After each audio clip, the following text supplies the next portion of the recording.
కానీ ఏ నిమిషంలో కూడా కన్ను పాయింట్ ఆఫ్ వ్యూలో ఎప్పుడు డిసప్పాయింట్మెంట్ లేదా అండి సీరియస్లీ? కొంచెం ఉంటుంది మ్యామ్. యాక్చువల్గా కొన్నిసార్లు ఏమవుతుందంటే ఇప్పుడు బోర్డు మీద కొందరికి కనబడుతుంది, నాకు కనబడదు. అరే అప్పుడు అనిపిస్తుంది. కానీ నేను సైడ్ మనం అప్పటికప్పుడు మా వాళ్ళ దగ్గర నుండి కొంచెం సార్ క్లాస్ చెప్తుంటే రన్నింగ్ నోట్స్ రాయడము ఓవర్కమ్ అది పెద్దగా ఓవర్కమ్ అయింది. కానీ ఏదో ఒక సమయంలో అనిపిస్తుంటుంది. ఇప్పుడు ఏంటంటే మ్యామ్ ఇంకోటి నాకు main problem Telugu English medium అన్నట్టు ఉంటుంది. ఈ ఇంగ్లీష్ మీడియం కొన్ని మ్యాక్సిమం మెటీరియల్ ఇంగ్లీష్ మీడియంలో దొరుకుతుంటాయి. తెలుగు ట్రాన్స్లేట్ కూడా ఎలా వస్తా అంటే గూగుల్ ట్రాన్స్లేట్ మీకు తెలిసి ఎలా ఉంటుందో అది ఇష్యూ ఉండే. నేను ప్రిపరేషన్ ఉన్న సమయంలో చాట్ జీపీటీ అప్పుడే వచ్చింది 2022గా మ్యామ్ వచ్చింది. కానీ తెలుగులో అంత పర్ఫెక్ట్ లేదు చాట్ జీపీటీ. ప్రిపరేషన్ అయిపోయిన తర్వాత వాడుక భాషలో ఉండి చావదు. కానీ ఇప్పుడు చాట్ జీపీటీ జెమిని మస్తు అడ్వాన్స్ అయింది మ్యామ్ తెలుగులో కూడా. ఇప్పుడు నేను ఇప్పుడు రెవెన్యూ సర్వీస్ ఏమైనా నేర్చుకోవాలన్నా తెలుగులోనే దాన్ని కొట్టి చూసుకుంటాను మేము. మీరు చూడండి ఒకసారి, నా దగ్గర ఇన్ని యాప్స్ ఉంటాయి ఏఐకి సంబంధించినవి. అంటే కొంచెం ఏఐ బాగా వాడతాను, టెక్నాలజీని బాగా వాడాలని పాజిటివ్ వేలోనే యూజ్ చేసుకోవాలి. కత్తి లాంటిది అంట ఇది ఏఐ. ఇది మనం కత్తిని మంచి కోసం యూజ్ చేయాలనే ఉద్దేశంలో ఉంటాం.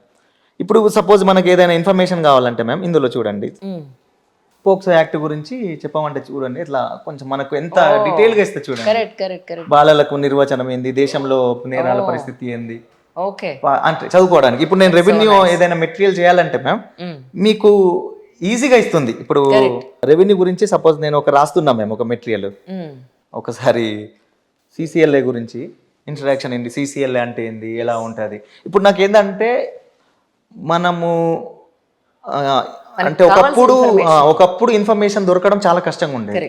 దీనివల్ల ఈజీగా అయిపోయింది మ్యామ్. ఏఐ రావడం వల్ల ఇన్ఫర్మేషన్ అనేది ఒక్కొక్కసారి ఏంటంటే బయాస్గా ఉండొచ్చు, అంటే అది కొంచెం తప్పుడు సమాచారం ఇస్తుంది. కానీ మనం కొంచెం ప్రాంప్ట్ అనేది బాగా చేయాలి. సో దానికోసం ప్రాంప్ట్ ఇంజనీరింగ్ అనే టెక్నాలజీ వస్తుంది ఇప్పుడు, అది నేర్చుకోవడం అట్లాంటి కొంచెం ఇంట్రెస్ట్ అన్నది. కరెక్ట్. టెక్నాలజీని అందరూ చాలా మంది మిస్యూజ్ చేసుకుంటున్నారు. యాక్చువల్గా పాజిటివ్ వే వాడకుండా నెగిటివ్ వేలో వాడుతూ ఉన్నారు. అవును మ్యామ్. టెక్నాలజీని వాడాల్సిన విధానం ఇది. అది మన జీవన విధానానికి, జీవితంలో నిజంగా రియల్ లైఫ్కి ఉపయోగపడే విధంగా ఏదైనా చేసుకోవాలి తప్ప చాలామంది నెగిటివ్ వాడుతున్నారండి. Actually it's not fair. అంటే మనం దాన్ని బట్టి అంతే. ఇందాక మీరు చెప్పినట్టు కత్తికి రెండు వైపులా పదును ఉన్నట్టు. దీనివల్ల ఏంటంటే పర్సనల్ ఇన్ఫర్మేషన్ తీసుకుంటుంది అలా అంటుండే. కానీ మనం ఎక్కువ పర్సనల్ ఇన్ఫర్మేషన్ ఇవ్వద్దు, మనకు కావాల్సిన ప్రొఫెషనల్ ఇన్ఫర్మేషన్ కోసం వాడుకోవాలి.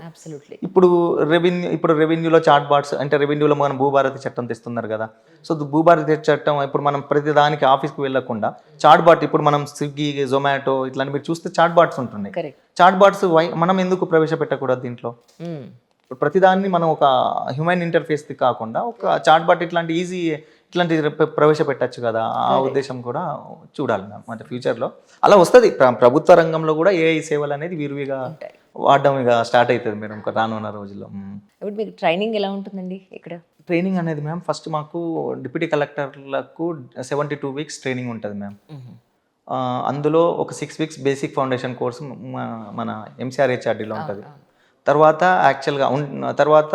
మళ్ళీ ఒక 3 మంత్స్ మళ్ళీ ప్రొఫెషనల్ కోర్స్ అంటే రెవెన్యూకి సంబంధించిన లాస్ గురించి దాని మీద ఎలా చూడాలని దాని మీద ఒక 3 మంత్స్ ఉంటుంది మ్యామ్.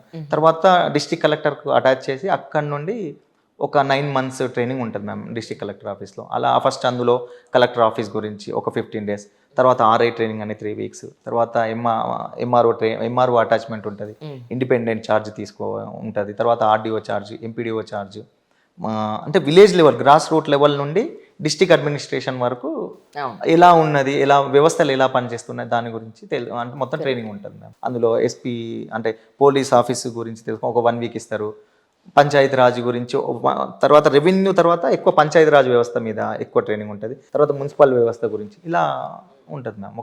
మొత్తం 72 వీక్స్ ఇలా డిజైన్ చేస్తారు మ్యామ్. ప్రస్తుతం మీరు మెదక్లో వర్క్ చేస్తున్నారండి? మెదక్లో శిక్షణ తీసుకుంటున్నాను. Okay, right. అండ్ తర్వాత పోస్టింగ్ ఇచ్చే అవకాశం ఎక్కడుందో తెలియదు మేము, చేయాల్సింది. అంటే Group 1కి ప్రిపేర్ అయ్యే వాళ్ళకి, Group 1కి కానీ Group 2కి కానీ డూస్ అండ్ డోంట్స్ కొన్ని ఇంపార్టెంట్ పాయింట్స్ అంటే ఆస్పిరెంట్స్కి మీరు ఏం చెప్తారండి? నేను తెలుగు మీడియంలో ప్రిపేర్ అయ్యాను కదా మ్యామ్. తెలుగు మీడియం చాలా మంది తెలుగు మీడియం వాళ్ళు ఉన్నారండి పాపం.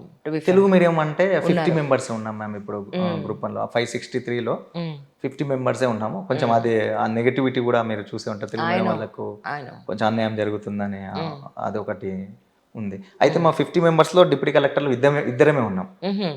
అయితే మీరు మీతో పాటు ఇంకా మురళి మద్దినేని అని ఒక పారిశుద్ధ కార్మికురాలి కొడుకు వచ్చారని చెప్పారు ఎక్కడ కదా. ఎక్కడ ఖమ్మం మ్యామ్ ఆయన అవునా?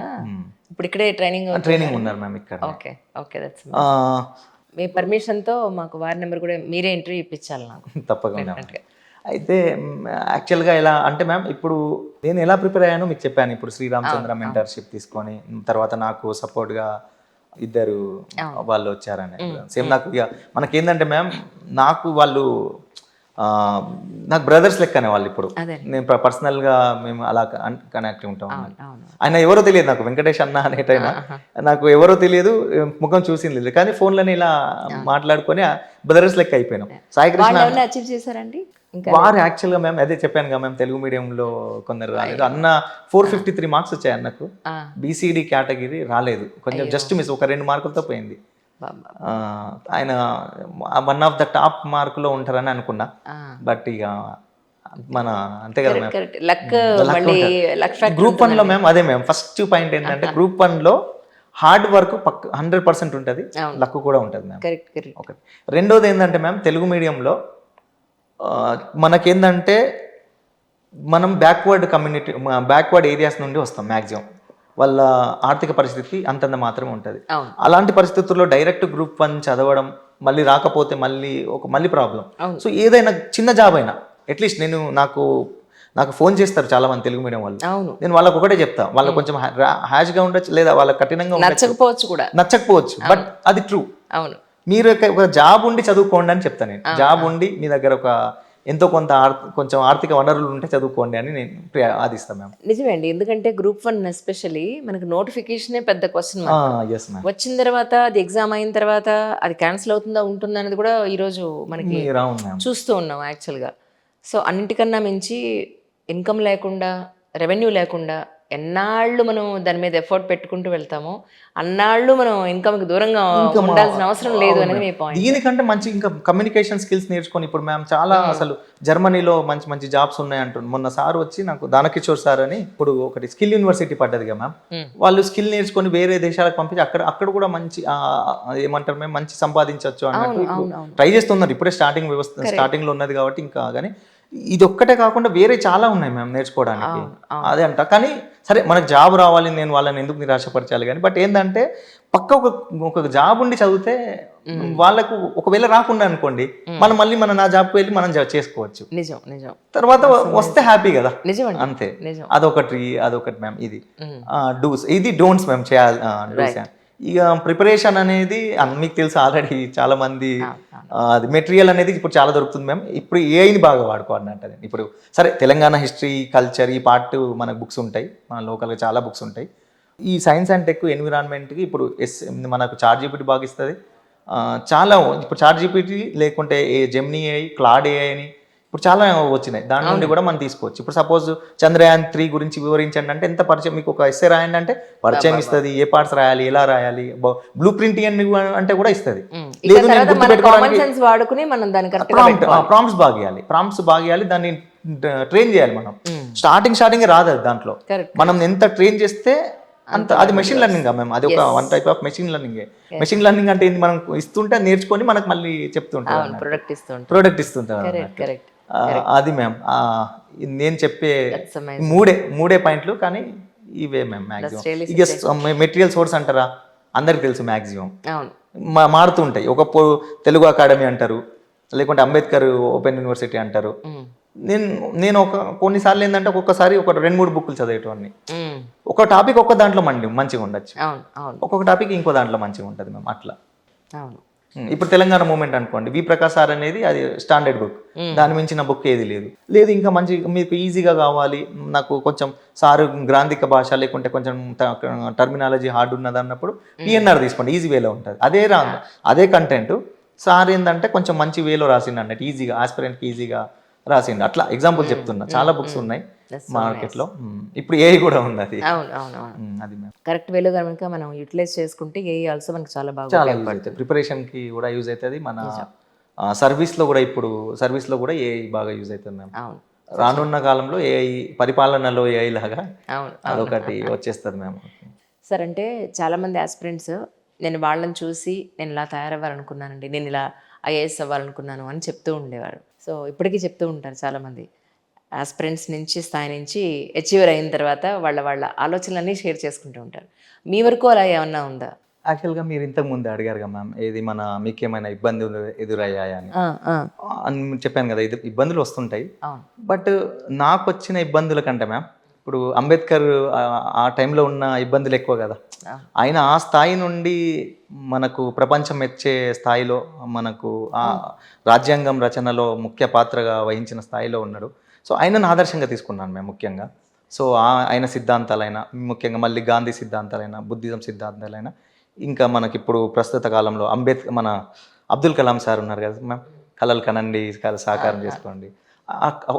ఈ ఈ టైం వరకు వీళ్ళు ఇన్స్పిరేషన్ మ్యామ్ ముఖ్యంగా. ఈ కష్టాలు వచ్చినప్పుడు నేను ఒకటే, మనకు అంబేద్కర్ అన్ని కష్టాలు పడ్డాడుగా, మనం ఎంత ఈ చిన్న చిన్న కష్టాలు అన్నట్టు అనుకుంటా. అదొక్కటి. సచ్ ఎ వండర్ఫుల్ కాన్వర్జేషన్ అండి. రియలీ నిజంగా ఈ ప్రతి ఇంటర్వ్యూలను ఉండే మంచిని నేను చూపించాలని, పోర్ట్రేట్ చేయాలని అనుకుంటూ ఉంటాను. ప్రతి ఇంటర్వ్యూలో ఎంతో కొంత మంచి నేర్చుకుంటూ ఉంటాను, చాలా ఇన్స్పైర్ అవుతూ ఉంటాను. అలాంటి పాయింట్సే మీకు కూడా చూపించాలని అనుకుంటూ ఉంటాను. ఎందుకంటే సొసైటీలో చెడు చాలా ఉంది, మంచి మాట్లాడడం అనేది చాలా తక్కువైపోతున్నాయి ఈ రోజుల్లో.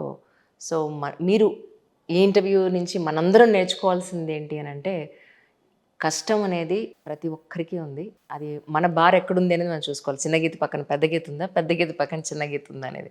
ఎవరి కష్టం వాళ్ళకి ఎక్కువగానే ఉంటుంది. బట్ ఇలా భగవంతుడు ఇలాంటి సిచ్యువేషన్ ఇచ్చినా కూడా ఈయన అచీవ్ చేసి ఈరోజు ఒక ఉన్నత స్థాయిలో రావడం అనేది చాలా గొప్ప విషయం. అట్ ద సేమ్ టైం మీకు చాలా లక్ బాగా పనిచేస్తుందండి. మీరు చదివిన టాపిక్స్ రావడం ఇవన్నీ కూడాను మ్యాక్సిమం. అవును మ్యామ్, మేము అంటే డిస్కషన్ మొత్తం చేసుకున్నాం టాపిక్స్. ఎలా అంటే మార్నింగ్ నుండి సాయంత్రం వరకు అదే కదా. ఏముంటుంది, ఒక టాపిక్ తీసుకుంటే అది ఆల్రెడీ చదివి ఉన్నాం, ఇంకా రివిజన్ అయింది అన్నట్టు మ్యామ్. డిస్కషన్ ఇంకా అది అయిపోయింది మాకు. నిజం నిజం. డిస్కషన్ అనేది చాలా ఇంపార్టెంట్ మ్యామ్. చాలా ఇంపార్టెంట్. Correct sir. కానీ చాలా సంతోషం sir. Thank you so much for your time. మిమ్మల్ని చాలా ఇబ్బంది పెట్టుంటే క్షమించాలి. నో ప్రాబ్లం, అస్సలు లేదు ma'am. Thank you sir. Thank you so much.